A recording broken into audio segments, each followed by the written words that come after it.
sientes muy débil.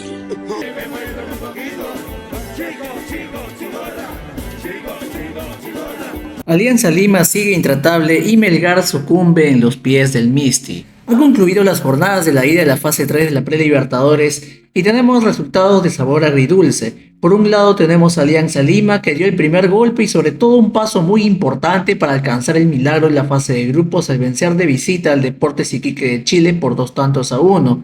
Y en el otro lado de la vereda tenemos al Melgar, que lamentablemente no pudo continuar con su racha positiva de imbatibilidad en lo que va del año y cayó en Arequipa frente a Cerro Porteño por 1-0. Vamos primero con la noticia positiva de los peruanos en la semana de Copa Libertadores. Alianza Lima del Pipo Grosito chocolateó y sumó una victoria más luego de tantos años en territorio chileno. ¿Es acaso que algo puede parar el hasta ahora prime de la Piponeta en este arranque del 2025?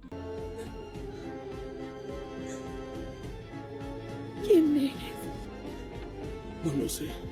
Y es que ahora más que nunca parece que Alianza Lima ya le va agarrando la maña para saber cómo se juegan este tipo de partidos de eliminación de ida y vuelta.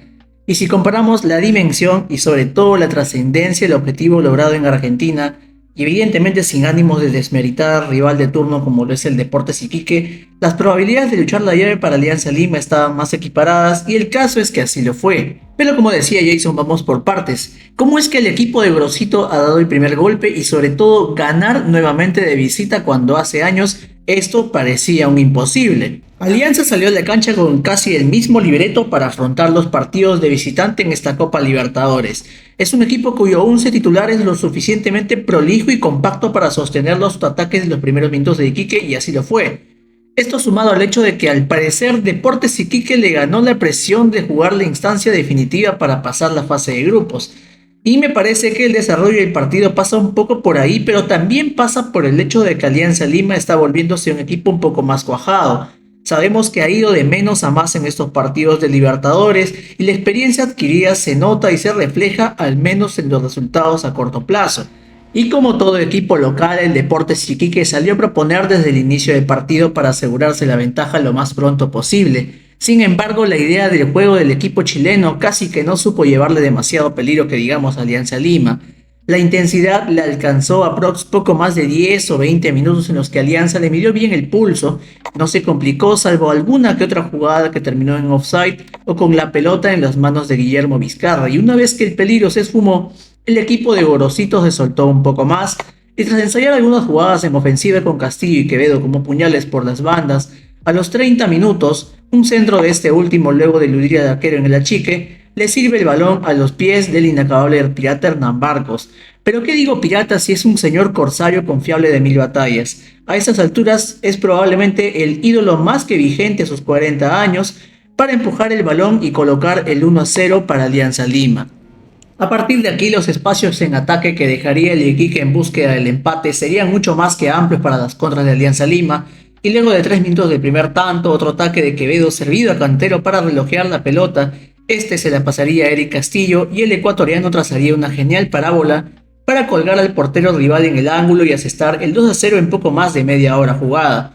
Alianza Lima jugaba y asestaba golpes cual poseído por sus viejas glorias del siglo pasado, y con el 2-0 aseguraba casi medio boleto la siguiente fase.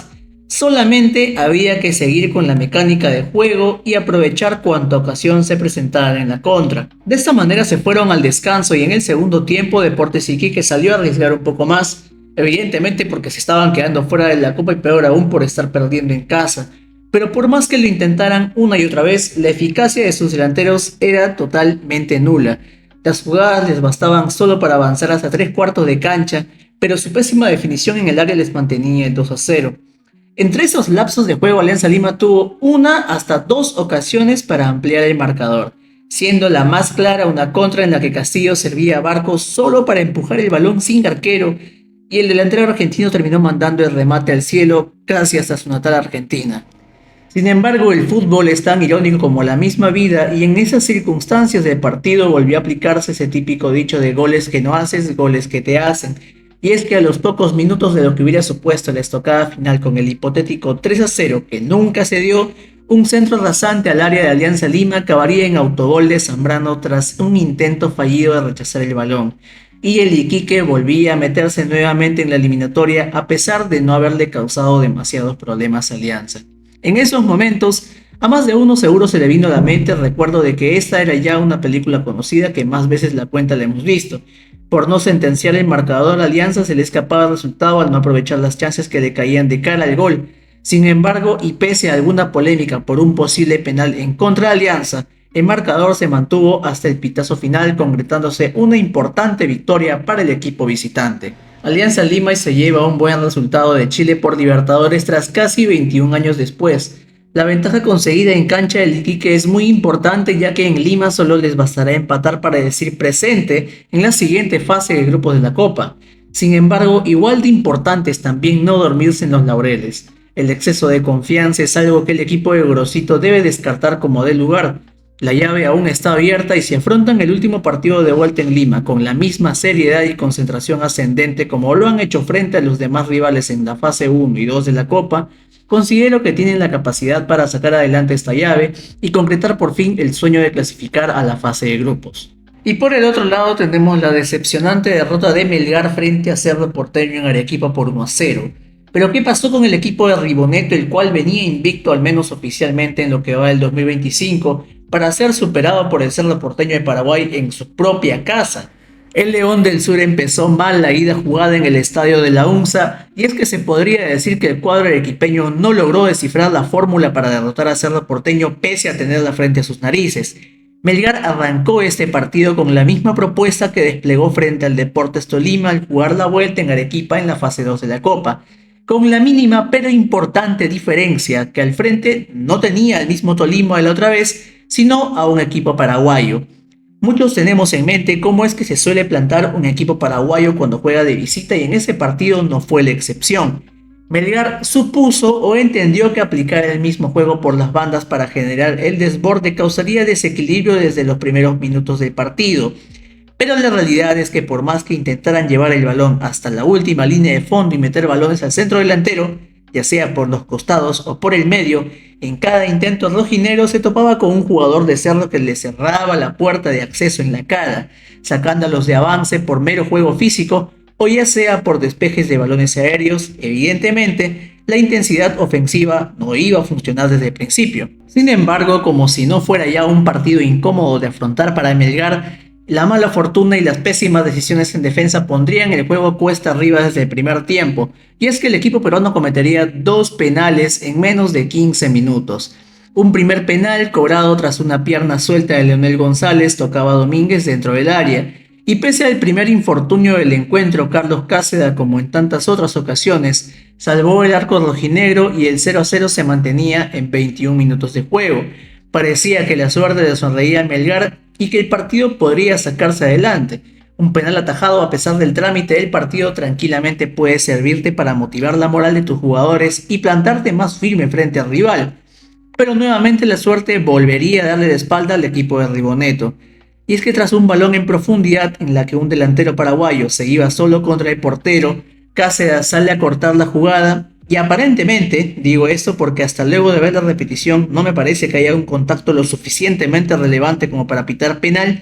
Incluso cuando Cáceres se abre para evitar tocar al rival, el árbitro señalaría nuevamente penal y esta vez frente a Piris Lamota, el penal acabaría en gol y el 1-0 en contra descolocaba los planes de Melgar en el partido. Pese a estar cayendo del local, muy por el contrario, Melgar se volcó con todo al ataque desde los minutos restantes del primer tiempo, siendo poco a poco un asedio de un equipo que, si bien es cierto, hay que reconocerle que no bajó los brazos, pero que el gol se le fue negado durante todo el partido. Lo intentaron por remates de larga distancia, con desbordes, con balones bombeados y con centros al área buscando un cabezazo que pueda darle el empate, pero este nunca llegó.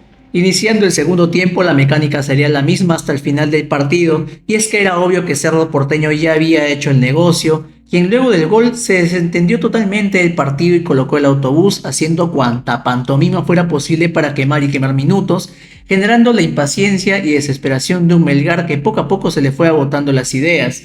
El equipo peruano encontraba oportunidades más que interesantes al jugar el balón a ras de piso, proponiendo paredes o balones a las espaldas de una defensa paraguaya que estaba totalmente entregada, pero que el físico poco a poco se le fue desgastando.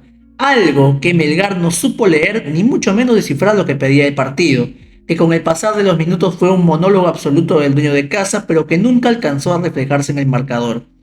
Es cierto que Melgar es un equipo con jugadores de gran desequilibrio por las bandas, tiene mucho orden tanto para atacar y estabilizar su tenencia de balón, y que suma muchos jugadores empeñosos en ataque, pero quizás también se notó mucho la ausencia de un 9 goleador como lo fuera Bernardo Cuesta la campaña pasada.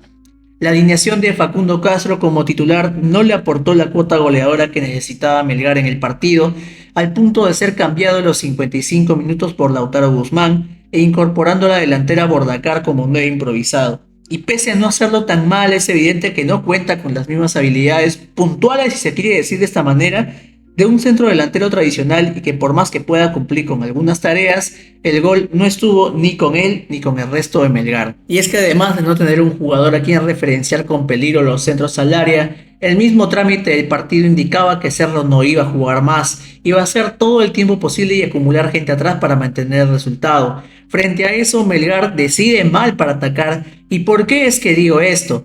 Porque en mi opinión a partir de los 60 en adelante casi la gran mayoría de las jugadas de ataque pasaban por lanzar por arriba los centros al área, algo que a simple vista es el fuerte de los paraguayos. A un equipo paraguayo y aún más como jugó Cerro el partido no le vas a encontrar suficientes espacios o aberturas para poder causarle daño en jugadas aéreas.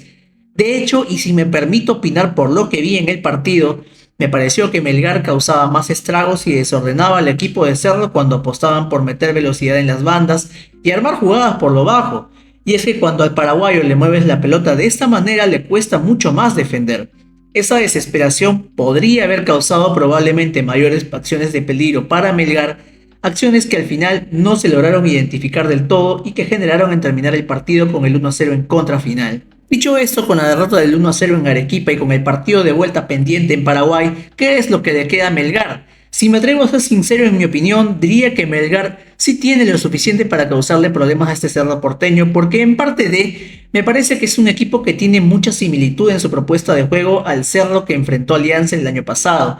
Me parece que no es un equipo que tenga demasiadas variantes para alternar en ataque, y la clave de la llave para Melgar pasará por subsanar estos errores cometidos en el partido de vuelta, algo que demostró que solo por haber cometido dos errores muy puntuales, la consecuencia puede ser letal, y es que la Copa Libertadores no te perdona. Por lo pronto queda esperar los partidos de vuelta de ambas llaves. Alianza Lima se encuentra muy cerca de conseguir el objetivo y Melgar tendrá que remar contra viento y marea para hacerse del milagro y remontar esta llave en contra. Ya veremos cómo les va la semana que viene.